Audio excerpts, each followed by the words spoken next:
tous et bienvenue chez Jurassic Knack. Alors dans cette vidéo, qui est en fait la suite de l'épisode précédent. C'est clair ça. Oui, toujours.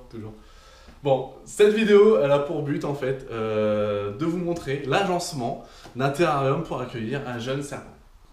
Commençons par le commencement du substrat. Bon, il en existe plein, et nous on a opté pour du hêtre.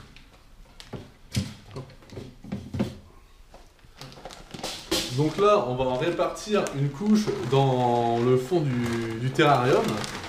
Alors, la bonne épaisseur de substrat. C'est quand ça dépasse pas l'eau.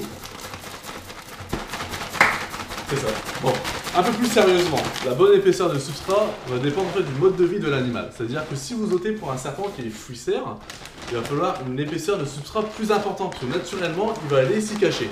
Par contre, pour le cas d'ici, nous allons mettre une épaisseur d'à peu près 2 cm, donc c'est très bien pour un Pantherophis vittatus ou pour un Python regius, ce sera largement suffisant.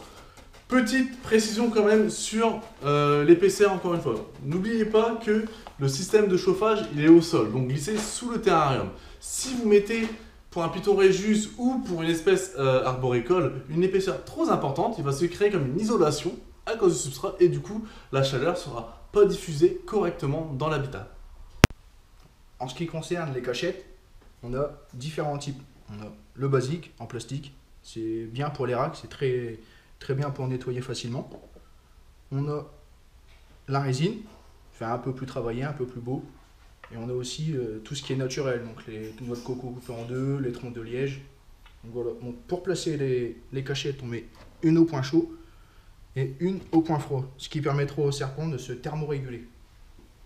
Alors, à l'instar des abris, il existe aussi d'innombrables gamelles d'eau de matières différentes. Alors, vous avez les matières plastiques un peu travaillées comme celle-ci, et vous pouvez aussi retrouver des gamelles comme ça en céramique qu'on utilise plus souvent dans les racks.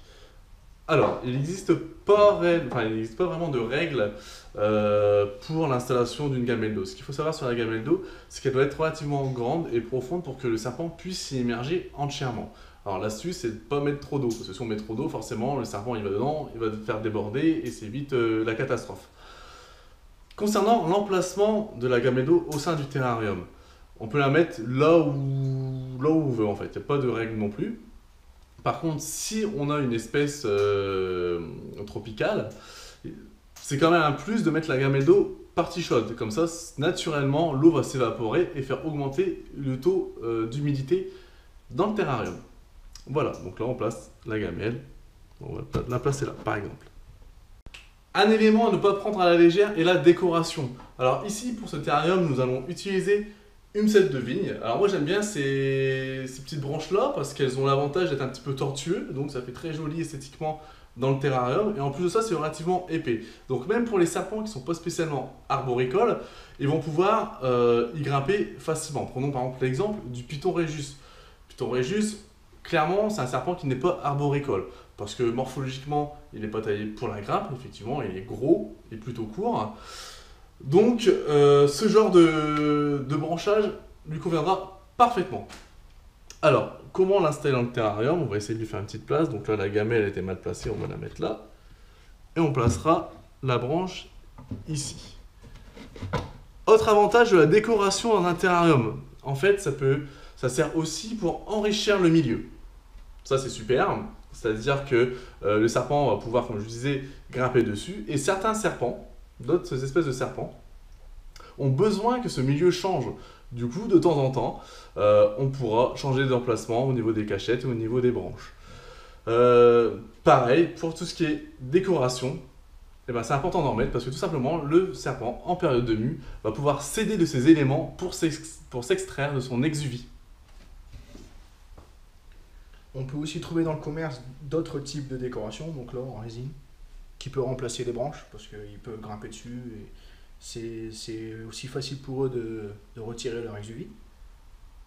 Et aussi les plantes en plastique. Alors là on va mettre là. Ça peut faire office de cachette. Certains serpents aiment bien se blottir dedans et ils sont tranquilles. Et bien voilà, l'agencement du terrarium est fait. On peut donc y mettre un habitant. Hop. une jeune élaf. Et bien voilà pour cette petite vidéo. Alors si elle vous a plu, n'hésitez pas à la liker et à partager. Et quant à nous, on se retrouve bientôt sur Jurassic Knack. A bientôt les amis.